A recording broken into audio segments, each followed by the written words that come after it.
زندگی میں جب چیلنجز آتے ہیں تو انہیں حل کرنے کے لیے صبر اتنا ضروری کیوں ہے؟ چلیں آج اس گہرے سوال کا جواب ڈھونڈنے کی کوشش کرتے ہیں۔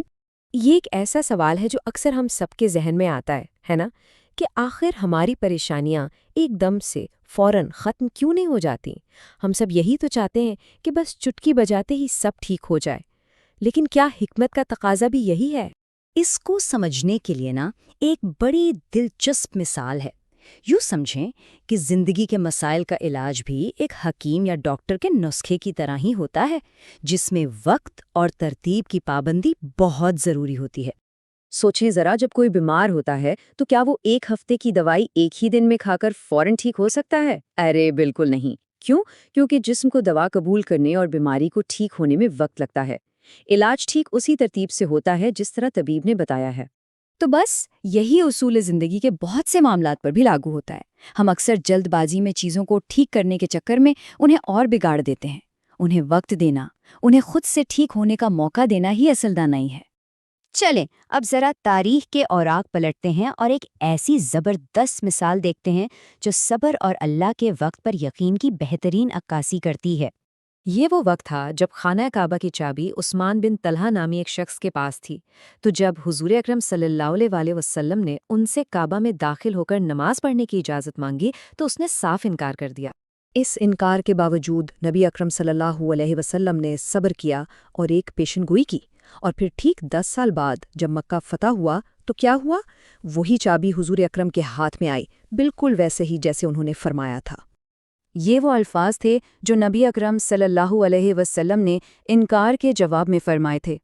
یہ جملہ مستقبل پر ان کے کامل یقین اور صبر کو ظاہر کرتا ہے، اور پھر وقت نے ثابت کیا کہ ان کا یقین سچا تھا۔ جب 10 سال بعد حضور نے چابی لی، کعبہ کو بتوں سے پاک کیا، اور پھر کمال درگزر دیکھیے کہ وہی چابی عثمان بن طلحہ اور ان کے خاندان کو قیامت تک کے لیے واپس لوٹا دی۔ یہ تو وقت کی آزمائش تھی۔ اب دیکھتے ہیں کچھ ایسی مثالیں جہاں ایمان کو صرف وقت نے نہیں بلکہ شدید جسمانی اور جذباتی تکالیف نے، آگ نے آزمایا۔ حضرت خباب رضی اللہ تعالی عنہ ایک لوہار تھے۔ ان کی کہانی رونگٹے کھڑے کر دینے والی ہے۔ ان کی مالکن انمار اسلام قبول کرنے کی وجہ سے ان پر بے تحاشا ناقابل تصور ظلم کرتی تھیں۔ ان پر کیا بیتی، یہ ان کے اپنے الفاظ میں سنیے۔ یہ الفاظ سن کر روح کانپ جاتی ہے۔ وہ فرماتے ہیں کہ انہیں دہکتے ہوئے کوئلوں پر لٹا دیا جاتا تھا، اور یہ میرے جسم کی پگھلتی ہوئی چربی تھی جس نے آگ کو بجھایا۔ اللہ اکبر۔ اور یہاں قدرت کا انصاف دیکھیں، وقت کا پہیہ کیسے گھومتا ہے۔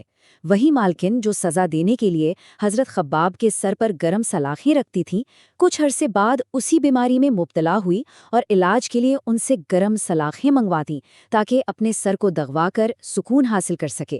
کردار بدل چکے تھے۔ تو یہ ہے صبر کا نتیجہ۔ آئیے دیکھتے ہیں کہ یہ ثابت قدمی کیسے انسان کو پستی سے اٹھا کر بلندی پر پہنچا دیتی ہے اور حالات کو پوری طرح سے بدل دیتی ہے۔ حضرت عمار بن یاسر رضی اللہ تعالی عنہ اور ان کے خاندان کی قربانی۔ اسلام کی تاریخ میں اس کی مثال ملنا مشکل ہے۔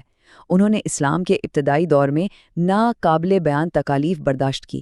ان کی والدہ حضرت سمیہ اسلام کی پہلی شہیدہ بنی، اور ان کے والد بھی اذیتوں کی تاب نہ لاتے ہوئے شہید ہو گئے۔ سوچیں، اس تکلیف کے عالم میں جب خود رسول پاک صلی اللہ علیہ وسلم ان کے پاس سے گزرتے ہیں اور فرماتے ہیں، اے آل یاسر صبر کرو، تمہارا ٹھکانہ جنت ہے، میں تمہیں مبارکباد دینے آیا ہوں کہ رب کریم نے تمہارے لیے جنت میں مکان بنا دیے ہیں۔ اور پھر وقت بدلتا ہے۔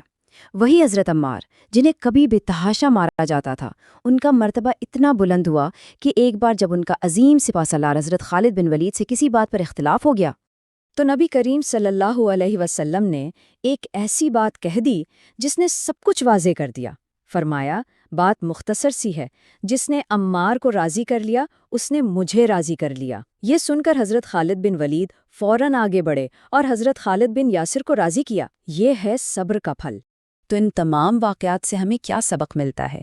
یہ سب ہمیں ایک بنیادی اصول کی طرف لے جاتے ہیں کہ ایک مومن کا اصل مقام آخر ہے کیا؟